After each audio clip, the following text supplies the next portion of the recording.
Welcome back to the Happy Saver podcast. I'm Ruth, a personal finance blogger right here in Aotearoa, and in this podcast I chat with a diverse bunch of people and I learn their story and I condense it down as best I can so that you can hear helpful, relatable stories from Kiwis who are sharing their experiences, their tips and point of view on personal finance right here in New Zealand. So let's crack on. Today I have the pleasure of sharing the story behind how Tony and his wife Karen came to create a net worth of $2.8 million and retire aged 49 and 54 respectively.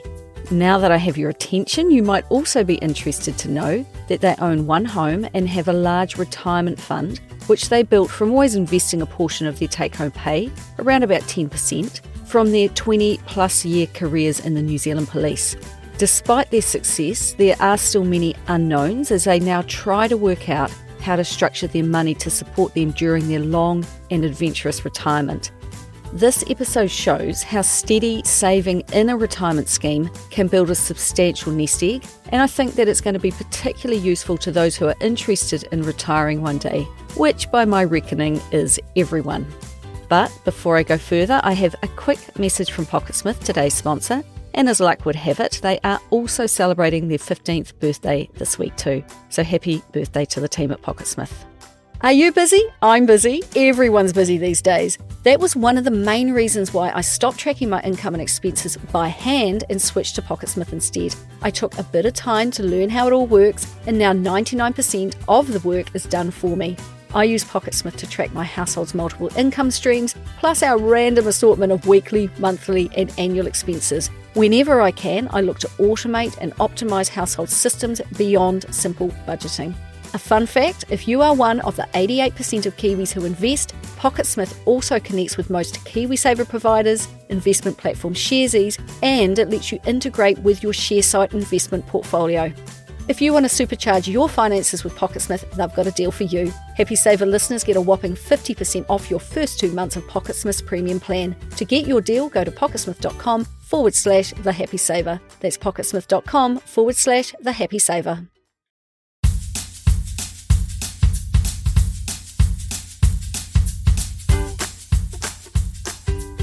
Now, a word of warning to all of those who email me. You might just end up on my podcast.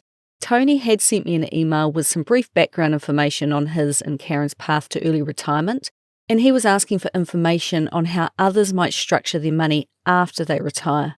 He felt that there was a lot of information available leading up to retirement, but less available after the fact. He and his wife have pieced together their very own financial plan, and you might be able to pull something out of their story to use in your own journey to retirement. Even though they are fully work optional now, they still think they have so much to learn. And that email led us to picking up the phone in May for a more in-depth dig into how it came to be that this couple hung up their gun holsters at the start of 2023, moved to Golden Bay at the top of the South Island, and shifted into a life of volunteering in their community and creating epic adventures of their own. First though, let's backtrack a bit. Tony moved around Aotearoa in his younger years, spending time when he was very young on the Kapiti coast and then the Blenheim region. His parents both worked except when he and his 2 siblings were young, when his mum stayed at home with them. He doesn't recall money talk at home or getting taught about money, apart from the fact that there wasn't necessarily ever much of it about. And he recalls a childhood of Lego and Monopoly and a family that was always active, out and about fishing and camping. And he wonders if his more thrifty upbringing has a part to play in why he is so thrifty as an adult. After their move to Blenheim and when he was aged about 8, his parents separated, so after that he was a bit nomadic as he moved between his mum in Blenheim and his dad in Levin, and plus he spent some time living with his grandparents. While his parents both went on to live their own lives and both eventually became financially stable, he talks to his mum a little about money and her future plans, but to this day they don't dig into the money details too much. He finished school halfway through the 6th form, which is year 12, and he got an apprenticeship as a baker, although his ultimate goal was to join the New Zealand Police. At about the age of 19, he spoke to a serving police officer who gave him the pretty good advice to, quote, go away and wake up in the gutter a few times, by which he meant go out and get some real-life experience under his belt and then think about joining the police. So that's exactly what he did, learned a bit more about how the world works while continuing his baking career, until the age of 27 when he finally joined the police. Once in, he thought that would be his forever job, and his intention was to work until the age of 65. However, best laid plans change, and in 2023, after serving 22 years, he realised that this job has a life expectancy and that stress and burnout are very real factors. So he retired from paid work aged 49 instead of 65. But he didn't retire alone. His wife Karen quit work too. And on the morning that we spoke, she was out doing some conservation work in their community. So I didn't get the chance to speak with her, but Tony filled me in a little. He said that she came from a wholesome apple pie family. Her parents moved over from England to Whanganui with her older sister, where Karen was later born, and her family life was stable. Her parents are still together, and her mum was a stay-at-home parent with a bit of a part-time job while her dad worked as a mechanic. So a traditional, stable family, he explained, which ironically she couldn't wait to get out of. She left home as soon as she could to begin work as an accountant's assistant and then on to join the Air Force, where she stayed for about 10 years. And because Aotearoa is a teeny tiny place, I put two and two together and worked out that she served at the same time as my sister. So after the Air Force, she embarked on a bit of travelling and odd job work before she joined the police at the age of about 33. And after 21 years in, she has also recently retired in 2023. These two met about 13 years ago while both serving in the police, so prior to meeting, they had each built up their own life experiences. When Tony was young, he was conscious of getting ahead financially for the good of his future, and he had the thought in his mind to become a millionaire by the time he was 30, but never really had any idea how to achieve that goal. In his teenage years, he made a tentative start in saving money in an investment that his grandparents helped him to choose. That investment didn't quite work out, but it still taught him something, and it added a little bit of knowledge as he tried to work this money stuff out for himself. And it showed that he was clearly able to prioritise saving, because when he did hit the workforce, even on his tiny wage of $4.50 as an apprentice baker, which was a low amount even back then, he was still saving money. When I hear things like this, I am both pleased and a little dismayed for Tony. I'm pleased that his tipuna was clearly trying to help him invest for his future, but dismayed that for whatever reason the investment choice was wrong and therefore it didn't stick. These days there are so many good options out there to get our tamariki started on a long-term investment pathway, and I encourage parents, grandparents and caregivers to seek them out and educate kids early in life. Now, Tony certainly took the cop's advice of living life a little when he got married at 20 and was separated by 21. Talk about failing fast. He said it felt like a good idea at the time, but you live and learn. And that year was also his first step into property as they purchased a one-bedroom house on a big section for $80,000 up in Waikanae. For the deposit, they used the money they'd both saved from their paychecks, plus they borrowed $2,000 from his grandparents. When he and his wife separated, he bought her out of the house, only to sell it again a few years later when he moved south to Blenheim, coming out with, wait for it, about $2,000 in equity. Even though it was short-lived, he learned a lot about how to manage money and pay a mortgage, and he chalks the experience up as a step in the right direction. Once again, he gained a little bit of knowledge about money. At the same time as he was settling down, all his mates were taking off and heading overseas for their OEs. That was never on his agenda, and he couldn't understand how they could afford to do that and still get ahead financially. Instead, he was planning to get ahead financially early in life and then do that fun stuff later, which as it turns out is exactly what he is doing. It's not the way he looks at it now though, and there was a hint of regret there that he didn't take that path. In Blenheim, he met a new partner and they bought a house together. And in the early 2000s, their next move was to sell that property and buy a lifestyle block and build a house, which worked out well for them, he said, because the housing market went up during that time, which it had not done for his other property. They paid about $250,000 and they sold it in 2005 to move down to the West Coast so he could take up a policing role. And they sold it for $565,000, coming out with about $300,000, which they put in term deposits and on-call savings accounts. So that was a big step in the right direction to grow their net worth. They moved into police housing for the next 3 years in areas that are harder to attract police to, or the towns are smaller and the accommodation options are more limited. there will often be police housing, and it's very cheap to rent as a result, because if it wasn't cheap, well, nobody would go there. So while he was policing, his partner was working in more minimum wage jobs in local businesses, because work is sometimes harder to come by in smaller towns. But they basically lived off her wage, and all of his money went into their savings accounts. He was also contributing the compulsory 7.5% of his pay into his police superannuation accounts, plus he voluntarily added another 2.5%, so a total of 10% of his wage going into long-term investments. He told me that the super scheme for the police is part of their total remuneration, not in addition to, and this investment was just building in the background year upon year, and it was an investment that was more or less forgotten about because he was so used to living on his remaining income. Now, when I say those numbers about what he was contributing, they might be slightly out, but I think the gist to take away is that he was saving more than what we typically save in our KiwiSaver these days, which is starting at 3%. Now, I asked Tony who gave him the advice to overpay into his pension. No idea was the answer. He did know about how compounding worked and a little about managed funds, but it was more likely from the police association coming to talk to them while they were at police college about their retirement scheme and various options. He did recall keeping a cool head during various share market drops over the years, while colleagues were stressing out about the value of their funds dropping. And once again, that small learning about staying the course, it just added to the knowledge that he has today. And in the back of his mind, he knew that retirement at 65 was still many years away, so he could ride the ups and downs of the market during those years. They went on to build a house in Hokitika at the cost of about $500,000, taking on a mortgage to do it. Now that house is one he now puts down as one of his poorer financial decisions. During their time in the house, they once again made paying off the mortgage a priority, but when, after 13 years, his relationship ended, instead of selling it, he once again bought his partner out of the house, and to do so, he had to take on a mortgage again. He remembers a few weeks of living pretty close to the wire financially, as he was juggling income, mortgage payments, and settling up financially with his ex-partner. And at one point, he was down to just $16 in his bank account as he impatiently waited for his next paycheck to come in, and he spent that fortnight eating at his mate's place as he couldn't afford food that week. But once this transition period was over, money was back in the bank again and things levelled out.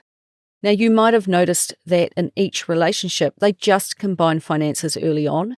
Whatever money either made, no matter the amount, it was considered their money. And I asked how the separation went and whether they had a relationship agreement in place in regards to how assets, etc. would be divided.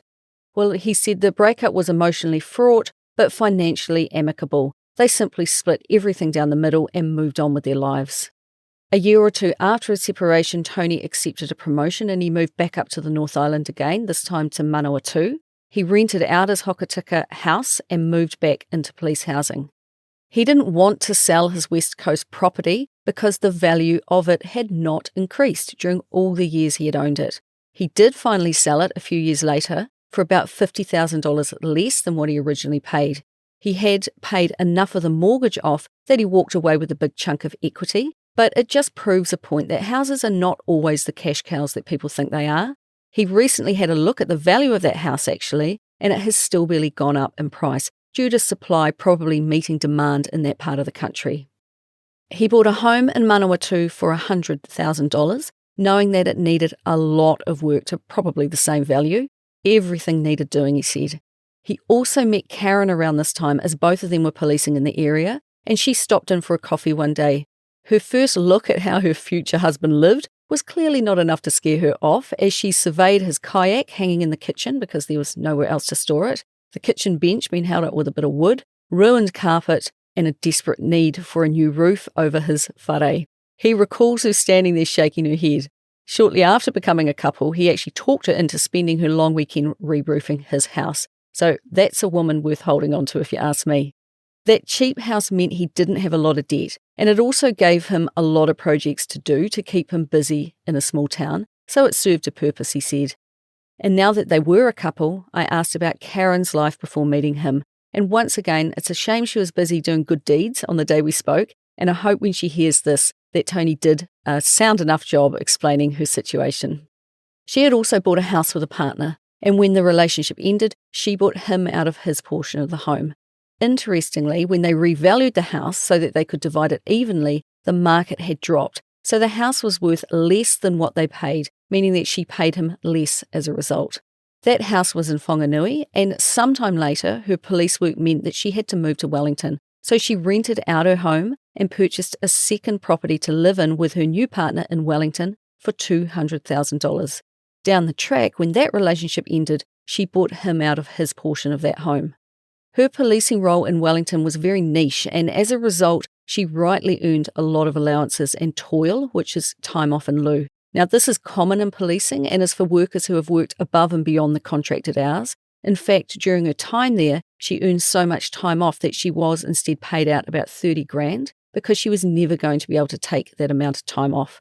She put that money towards her mortgage, but like Tony, she was also paying into her police super scheme. Eventually, she needed a change in role because working 18-hour days has a bad habit of wearing you out over time. But she knew that if she just dropped to a more of a normal policing role, and therefore a lower salary, she might struggle to make her mortgage payments and live the life she was used to living in Wellington on a single income. So she rented out her home and she moved to Manawatu, which is, of course, where her path crossed Tony's for the first time. They married within 12 short months of meeting each other, and from that point in our kōrero, he talked about we. Given that I speak to a lot of couples who seem to keep their money separate for fear of breaking up, I was curious to know why they joined their pūtea so quickly, especially given that they must have both accumulated some wealth by then. In short, he said that it just made sense to do so. As they were married, it all became ours, no more mine versus yours. He said that due to the nature of the policing work that they do, you tend to think about the legal side of marriage more than most. And that comes from being called to enough jobs where people have separated but end up in a huge argument about money, and everything turns to custard about who is getting what. Instead of a clean break from the spouse they no longer like, they instead drag out a relationship that they wanted to end. Tony and Karen know from seeing it firsthand via their jobs that the legal position is more or less that things are split down the middle, so better to just go into it with that knowledge. In their minds, it was just easier to manage their money together. But in light of family members cautioning them to protect themselves, they certainly talked it through prior to marriage. And they did the math on each of their financial positions, and their net worths were roughly the same anyway. There was probably a $50,000 difference. So there was little point in a prenup, they thought, as they were both in relatively equal positions. And Tony said that it was just easier running life with their money combined, and he just wouldn't know why you wouldn't join together as a team with your life partner. In around 2013, with them both already investing in their superannuation scheme, he, like many Kiwis, opted to buy $10,000 of shares in Mercury Energy, which is a state-owned enterprise that was being sold off by the government. This was also his first foray into investing into something other than his super and housing. As a couple, their careers took them to a new town, so their next move was to sell the Manawatu house for $200,000 and buy a house in Taupo for $475,000. It was a newer build, it was warm, dry and double glazed, which was chalk and cheese from his old house, he said. To do it, they borrowed about $300,000, but they created a mortgage structure that would allow them to pay it off fast. They had a large revolving credit facility where they basically used a credit card to pay for all of their monthly spending, and this card was paid in full once a month, with their entire paycheck put into their revolving credit account, paying down the balance by a large chunk. It's 2 steps forward, 1 step back kind of banking. Mortgage debt like this, particularly if you have good incomes, drops by a decent chunk each month before it's slowly added to with spending, before dropping back by another chunk. And if you have discipline, this system works really well. But if you don't, they can be a terrible idea, as you will continue to just spend the full loan amount and never actually pay off debt. Now, in a legal move that I don't fully understand, they formed a company and effectively sold the Whanganui and Wellington houses into it, meaning that they received the equity back that they then used to pay off the remainder of their personal mortgage of $300,000. Now that the company that owned the rental properties was carrying that mortgage debt, which was 80% of the value of the properties, this was tax efficient and worth doing, he said. The rents then paid down the mortgage and they could offset interest. Now, I'm not going to lie, it doesn't sound simple to me, and I understand that this interest deductibility is being progressively phased out anyway, so this sort of structure might be less relevant now. And anyone who follows my blog knows I make no secret about the fact that I don't follow the legal ins and outs of how to structure a rental property investment because it seems like a complicated way to make money if you ask me, and I know that there's plenty of podcasts out there that follow that sort of thing. Tony was honest about the fact that really when it came to money, he was just making things up as he went along. We all are.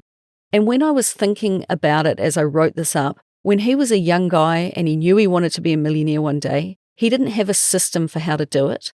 By this point, though, he was creating some systems. He had a superannuation fund and housing investments, but the long-term financial plan was still pretty murky.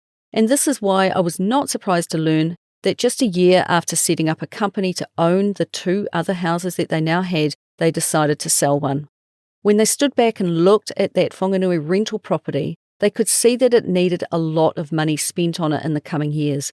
Now, their tenants were lovely and they were never an issue, but the house itself had never really gone up in value, and managing a property from afar was becoming a problem for them. So what a lot of legal faff to go through to set up companies and sell houses into them, take out new mortgages and pay all the experts to do the paperwork, only to turn around and sell it. Clearly, by doing all of this, they were planning on being rental property owners for the long term.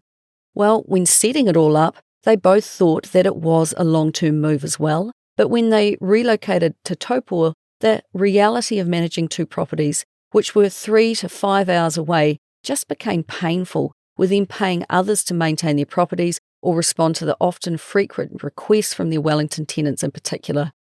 When they started looking more deeply into what the Whanganui property needed, well, they realised that they had a costly future ahead of them, and with house prices staying stable, so no capital gains to be had there, the rent wouldn't be enough to cover all the repairs needed, plus the mortgage. So in about 2015, they sadly said goodbye to their tenants that they really liked, and they sold that house for $175,000. The Wellington house was always easy to rent out, and the house was rising in value, but the tenants there were always on their case, as was their right, by the way, and the property was just too hard for them to manage. So in around 2017, they sold it for $450,000. At various times, they became debt-free, and each time they did, they funneled off their spare money into bank deposits or managed funds that he'd come across, letting those balances build. So this is a very house-heavy episode, but the buying and selling of various homes are still worth sharing, I think, because it just highlights a couple of things to me. Firstly, it's that independent of each other, I think they bought and sold homes for the right reasons. They lived somewhere and needed somewhere to live, so they purchased a home. And when their relationship status or location changed, most times that house was eventually sold too. And secondly, it shows that when you become an accidental landlord without a strategic long-term plan, it's a blimmin' hard way to make money. With house prices being on such a steady rise over the last few years, it's easy to forget that house prices don't always go up. When all was said and done, from what I could gather, Tony just didn't like the hassle of owning rental properties. Through policing, he had certainly witnessed that although he and Karen had good tenants, not all tenants respect your house, and how long would it be before their luck ran out? So they were more than happy to see them gone. I meet a lot of people like them. They end up buying rental properties because they think they have to, as a way to build a retirement nest egg, but they really don't like the process. So if rental property was not going to be their path to riches, what would it take to get them to retirement with a cash cushion? And how did they work their way around to thinking that retiring early could even be an option? Well, in 2018, they decided that they didn't want to work into old age. Too many of their mates were dying, essentially. Karen's father worked till 65, then a few years into retirement had a bad stroke, meaning a huge loss of function and loss of enjoyment in life before his eventual death 15 years later. And Karen witnessed that and rightly asked the question, what on earth is the point of all of this? A work colleague got cancer and was sadly gone just 6 short months later. Another colleague in his late 50s developed a condition and was gone just 6 months later. And they both looked at each other and they thought, what's the point of acquiring wealth that we might not get to enjoy later? Why not enjoy it now? And it is not to say that they were not enjoying life. They are both super active outdoor people with a lot of fun adventures outside of work. It's just that they found working for the police was stressful for them both, and they decided to take 12 months leave without pay, pack up their bikes, and travel from the top of Alaska down to Panama City, which is an epic distance and an even more epic adventure, I would imagine. And that was the catalyst for change, as they asked themselves, well, why can't we do this all the time?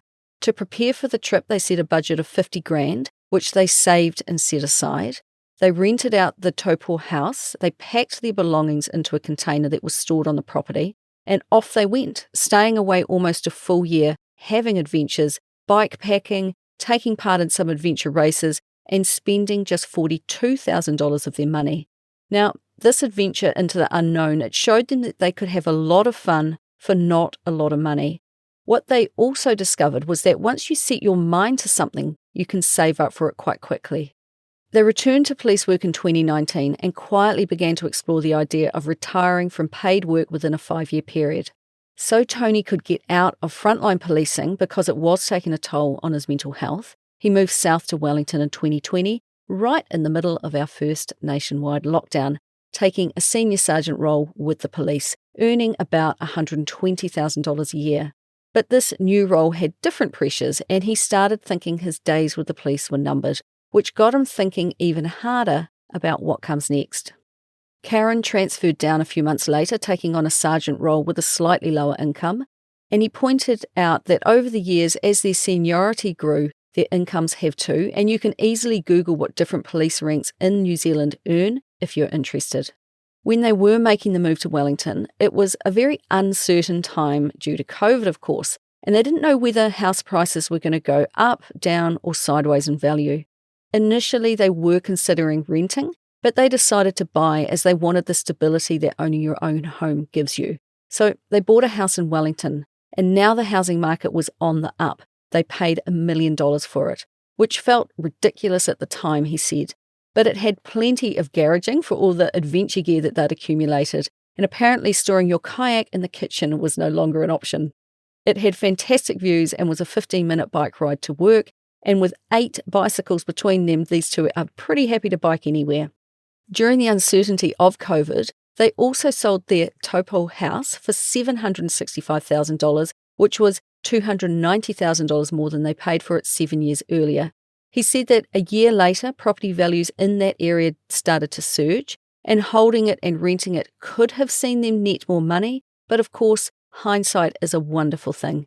And had they done that, they would have taken on an even larger mortgage in Wellington too, don't forget.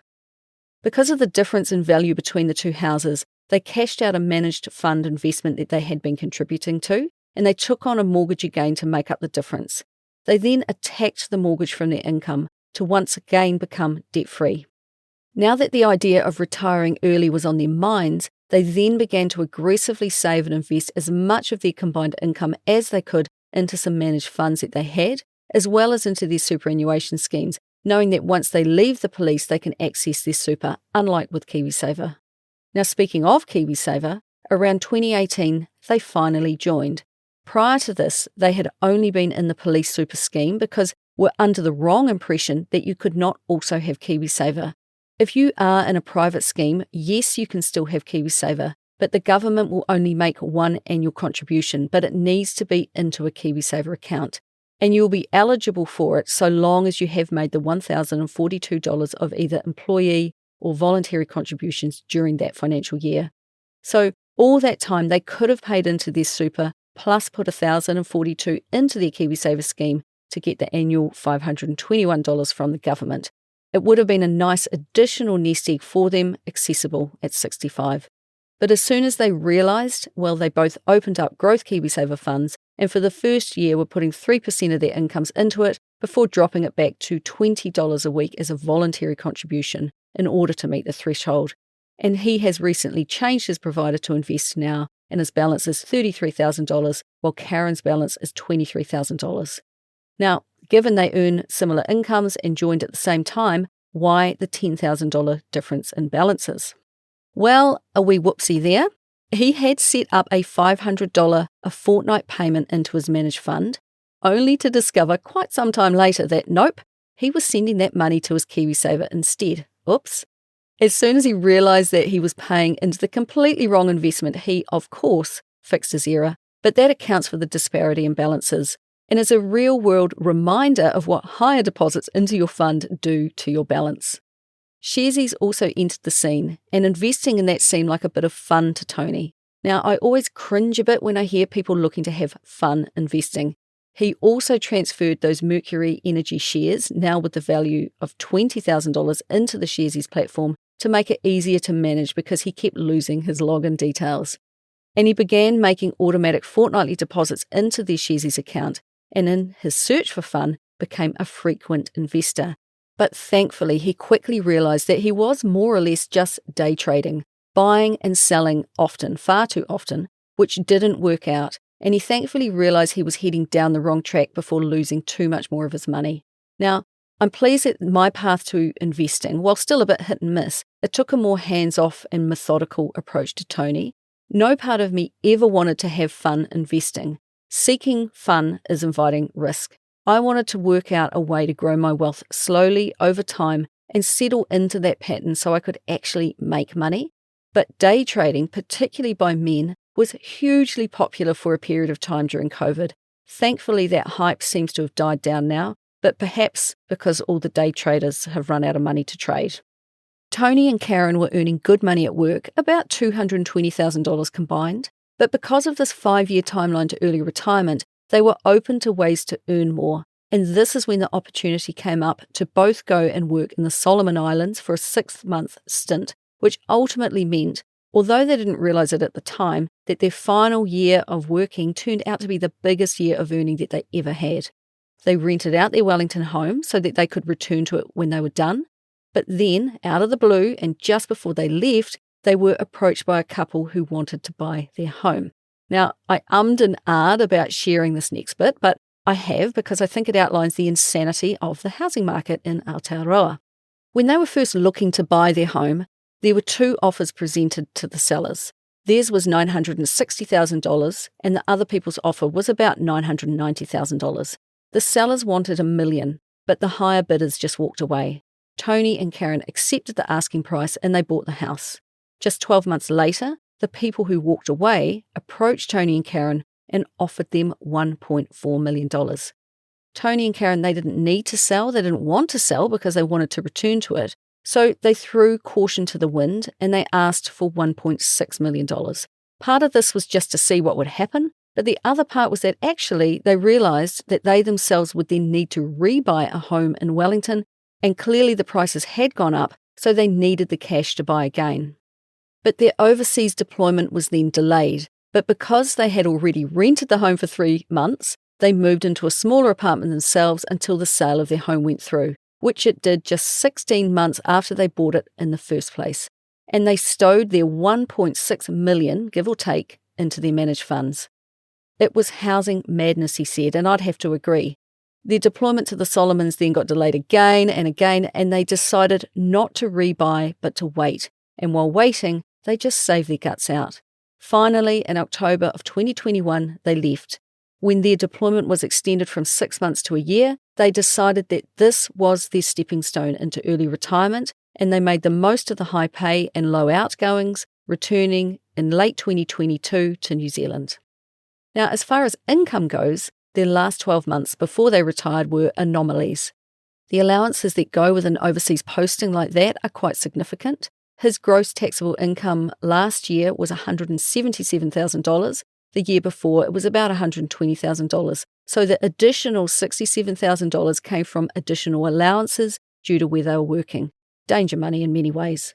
Karen was paid slightly less, about $160,000, just because she's of a different rank. So a combined income of about $337,000, which is $28,000 a month before taxes.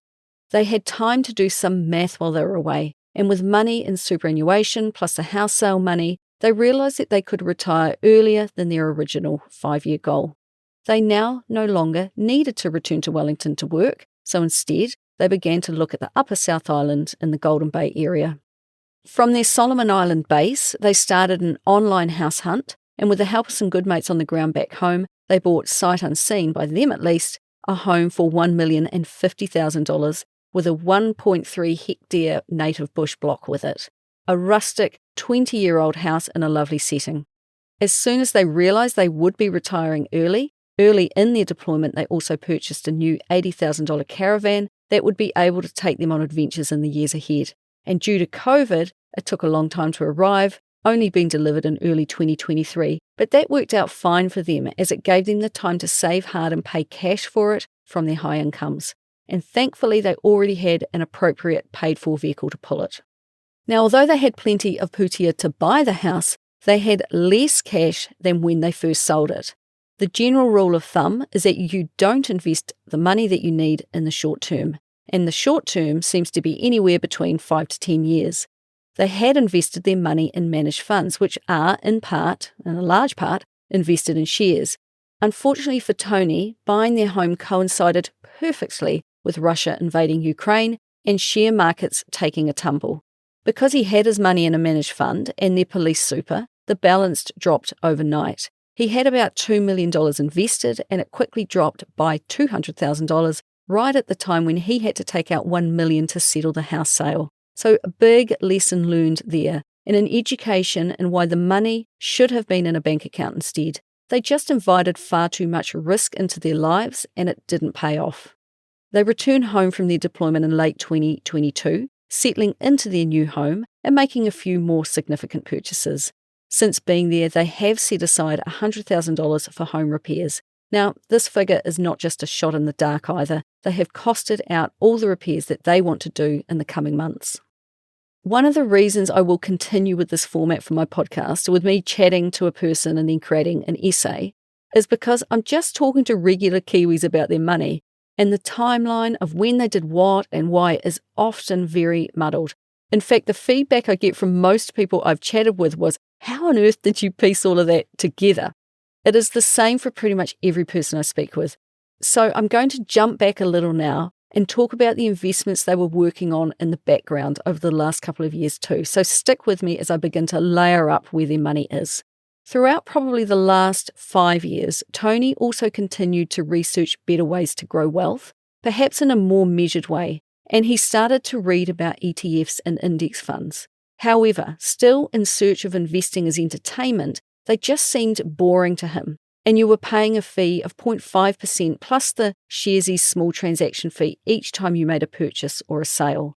Under the mistaken belief that share investing had to be fun and dynamic, and you can only make money if you are actually doing something, he thought he could instead mimic the composition of the fund and do it himself. They were putting money each fortnight in Sharesies and then buying a little slice of each of the top 50 companies in New Zealand each week, replicating a New Zealand top 50 ETF. Oh my goodness, what a labour-intensive way to invest. Buying tiny amounts of 50 companies and working how much of each you needed to buy to replicate the index. And I was literally shaking my head as I was writing this up. Plus, I would imagine that in his effort to avoid a tiny fee, he paid over the odds and fees because of the 50 transactions he was doing. And what about the use of his time too? Well, thankfully, Tony's a clever bloke and he realised he was wasting time and money too. So he kept researching, moving instead to the share investment platform InvestNow. Now, despite the convoluted way he was going about it, moving their income into investments regularly, it did add up. And at their peak, he had just under $70,000 invested in 50 plus companies in Sharesies. But when Sharesies announced a new round of fee increases, he moved his entire investment portfolio over to InvestNow. Now, I remember when those new fees were dropped on investors around Christmas time, and a lot of people were pretty shocked and annoyed about it, and Tony was clearly one of them. But his education clearly continued, and when they moved their money to InvestNow, he didn't replicate his very intensive investing strategy. Instead, he invested their money into ETFs because, in his words, he said, they are more reliable. Well, you don't say. So these days, he has the following investments. He's got the New Zealand top 50, which he said is about 6% of their portfolio, and he's got the ASX 200, which is about 8% of their portfolio, and also the US 500, which makes up about 19%. They are the main three investments that they hold. He then has two satellite funds, which contain US large growth companies and the Total World Fund, that he is about to get rid of, he said, and move the $10,000 he has in them into their 3 main ETF funds. They also had 2 balanced ANZ managed funds, which along with contributions to their retirement funds, they have steadily added to over the years, and at their peak they held 50% of their investments. But because of their higher fees, which are over 1%, they are in the process of moving away from these over time, he said. Plus, 17% of their money is kept in cash, term deposits, and also some bonds. And the bonds are another new thing that they have recently added and have used to provide a jargon for this. This money represents 4 years of expenses set aside to live off in retirement. Remember how their investment balance dropped from $2 million to $1.8 million almost overnight, right at the time when he had to draw out $1 million for the house? Well, that taught them a lesson, and now they keep 4 years of cash in the bank, meaning that in good years they can replenish it from their big pot of investments, but in bad years they can hold off selling investments that are down, and they can survive while they wait for them to recover. Money that they don't need in this 12-month period is invested in term deposits. Plus, they also have money sitting in their police super accounts, which are with Mercer. They are so recently retired that they are still holding it there.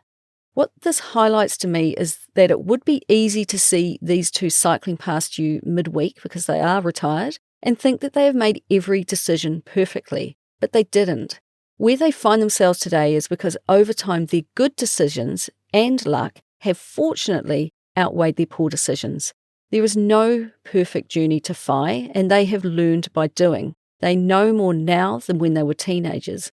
And as we chatted, I could see that there were moments along the way when they discovered some new information, a piece of the money puzzle, and sometimes it was not the right information, such as day trading, but other times, such as when they realised that they could have been in KiwiSaver from 2007, they put it to rights.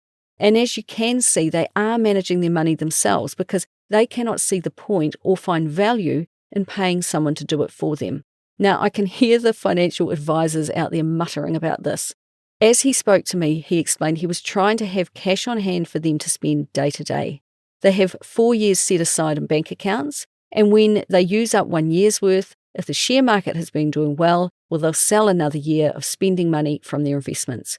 And if it is a down year for the share markets, they can hold off for another year or two and will still have enough money in the bank to pay their bills. So he is trying to manage their risk. Although I think that it is within many of our control just to manage our own money, I think that because they have accumulated such a lot in such a variety of ways, they actually would benefit from spending the probably $3,000 to $5,000 it would take to have a fee-only authorised independent financial advisor cast their expert eye over the wealth they have created. Now, I'm particularly sure of this because Tony said himself that he has been working out a plan for themselves, but he is struggling to look long-term as to how to structure their money and also how much he can spend. Now, podcaster Ramit Sethi talks about wasting time on $3 questions when they should be focusing on the bigger picture that will move the needle.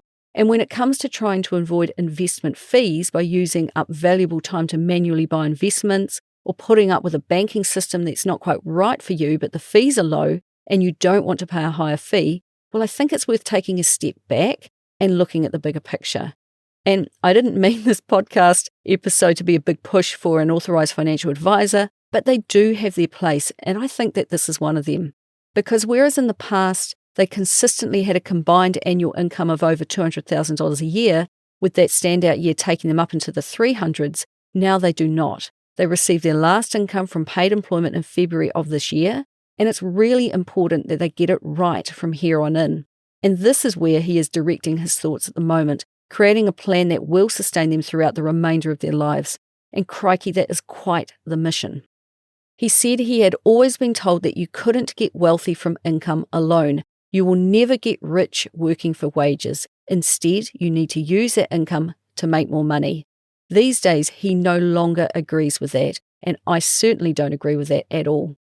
American Dave Ramsey always says that your greatest wealth building tool is your income, and if you just invest it well, your wealth will grow. Now, over the years, I've witnessed a lot of people leave a government job where they get to take their large superannuation balance with them, unlike KiwiSaver, where it's locked up until age 65. And instead of just reinvesting that money right back into another retirement type of share market investment, they instead buy a business or do some other risky venture to make money. failing to realise that having invested a portion of every single pay they ever received, well, they've already made the money, now they just need to continue to grow it. So as it stands today, Tony and Karen own their own home without debt and have investments to the value of about $1.8 million, not including cash in the bank and money set aside for home repairs. All of their vehicles and adventure toys are owned without debt. They are in a fabulous position. If you were to simply apply the 4% rule to their investments, it would give them an annual income of $70,400 each year. Their police super fund makes up about $900,000 of this $1.8 million. Almost $600,000 comes from the sale of their Wellington house, and it's invested now. Plus a figure not yet talked about was a $300,000 inheritance that was more recently received, sadly from the death of a parent. All the money they've saved over the last few years paid for the house repairs and the caravan. In many ways, they have accumulated their wealth due to being not forced but nudged into the police super scheme, luck from a rising housing market, and a large gift from the death of a relative. The investments they have made themselves have been more precarious. Day trading, the house money invested at great risk in a long-term investment. Make no mistake, these two are highly intelligent and they learn each time, but I think that a qualified professional will be able to teach them how to invest their own time and money over the long term without feeling like a deer in the headlights, worrying about what might go wrong. It is actually only within the last 12 months that they've realised that there is a global community of people who have become financially independent at a young age and are able to stop work altogether and live off their investments. FIRE is a new concept to them. He only stumbled upon the Happy Saver a few short months ago, and for the first time heard a ton of stories about what others are doing with their money. And when I asked if he'd read my favourite book, J.L. Collins' A Simple Path to Wealth, it was a no. And had he read my latest favourite, Die with Zero by Bill Perkins, well, that was a no too. But he is in a queue at his local library to read it. I think that for the two of them right now, more information is necessary. There is a lot they could learn straight away from books like those and from an authorised financial advisor that will give them a clearer course to take. Now, that's not to take anything away from all that they've achieved. It's just to point out that with some refinement, they could be much clearer going forward. He is right that it's difficult to find information for people at their stage. And while he might now understand the concept behind the 4% rule, it is more difficult to work out how to structure investments so the 4% is being sold from the right place. He has been constructing his own spreadsheets and says that in theory, he has calculated that based on average returns of, in his case, he said, going by a 10-year historic return, their pre-tax return should be about 6.7%, and he anticipates they will run out of money in their late 90s. From the numbers he gave me and knowing how compounding works when your money is well invested, I actually don't think that will be the case, and it would be great to see them be given some clear guidance on this. There are many people who have retired at the traditional age of 65 and are sitting on large sums of money, worried about running out. And I'm wondering if, with their current arrangements, these two young, fit and fabulous people won't spend enough and will live their lives more cautiously than they need to because they are worried about running out of money. Also, when I see how they have created their current nest egg, he attributes half of it to the consistent investment of a portion of each pay, anywhere between 10 to 20% over the years, into the police super scheme over the course of their careers.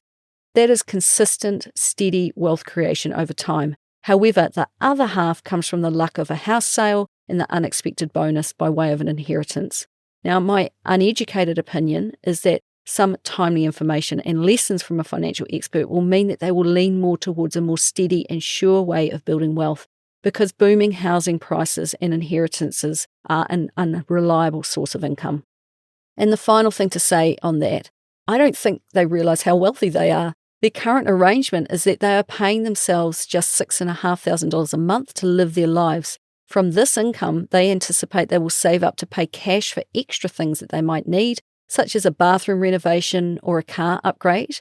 Once again, this is where a more structured financial plan will enable them to probably do those things more easily. They have a high net worth that could cover additional expenses instead of them going without each month in order to save.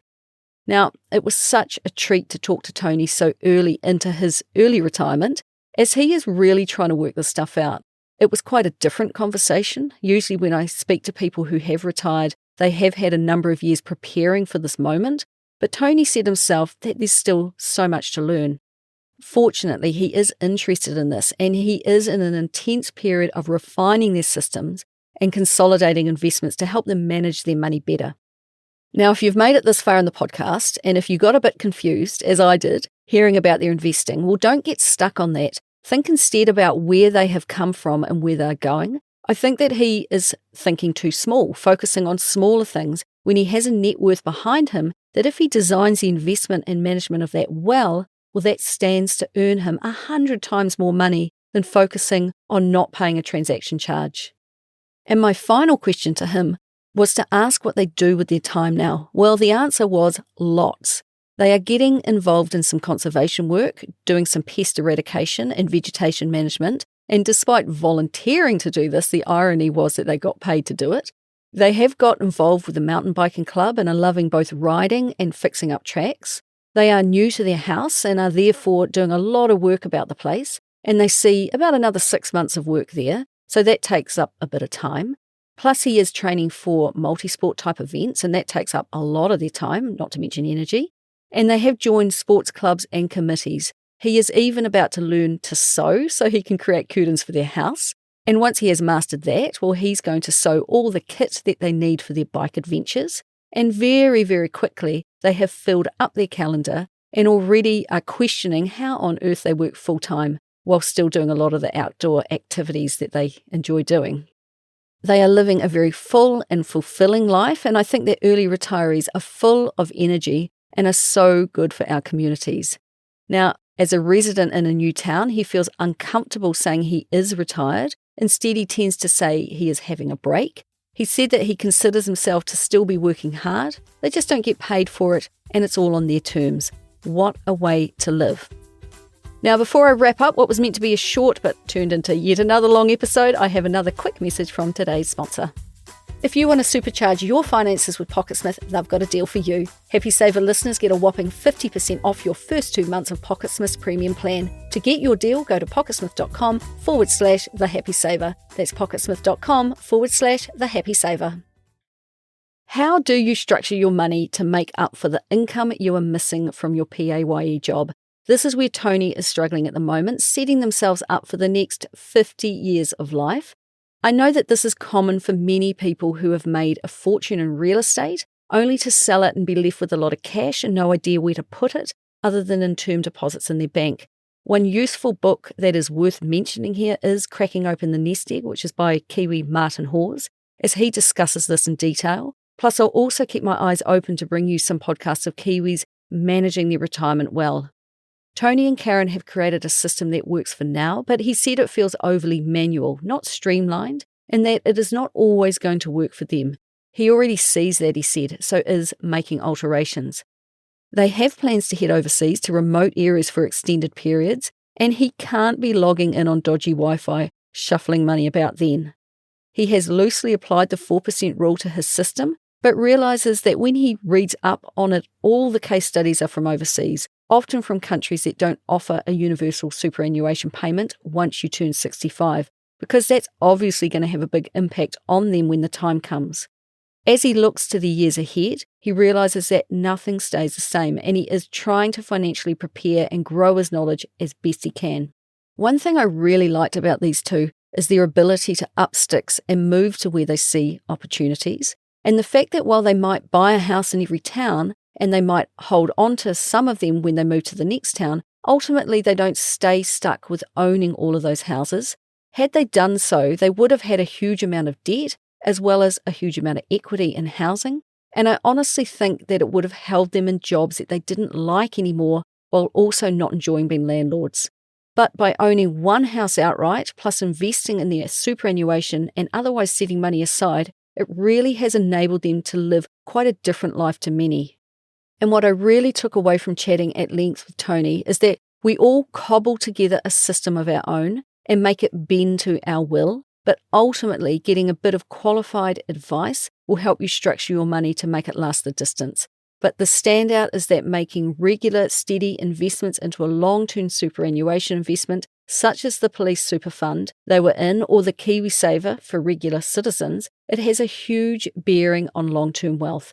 Without thinking too hard about it, from deductions from their take-home PAYE jobs, they grew that investment alone to $900,000. In fact, as I was writing this episode up, I had an email come in, and amongst other things, Kate said, knowing how good compulsory super was in Australia, when we returned home to New Zealand, we jumped straight into KiwiSaver as soon as it launched in 2007. We were absolutely staggered in the early days that some people in New Zealand didn't think it was a good idea. So that should offer a huge amount of hope to all of us who are in a retirement scheme. If you load it up at higher rates than 3% during your working life, as they do in Australia, it will pay you handsomely throughout your retirement. Secondly, at certain points, big money can come your way. Often in this country, it is from a house sale, and sometimes it's through the death of someone that you love. It is so very important to use that money well, and by all means have some fun with some of it, but if you pay off debt and invest it well, it will set you up for the rest of your life. And given these two are at the halfway mark, their investments are going to provide them with such an awesome retirement. And finally, thanks so much for slotting me into your very overfull diary, Tony, and for speaking so openly with me about the journey that you've both been on. It was a fascinating insight, and I think it will have a lot of people taking wee tips and ideas to apply to their own life. Whew, so there's another long one. That's all from me this week, and if you want to get in touch, you can of course find me at thehappysaver.com, and please do share this episode with your friends. It's still the best way that people can learn about the podcast, and I would love it if you would talk more about money with your own friends and whānau and help me continue to help others be better with money. So until next time, happy saving.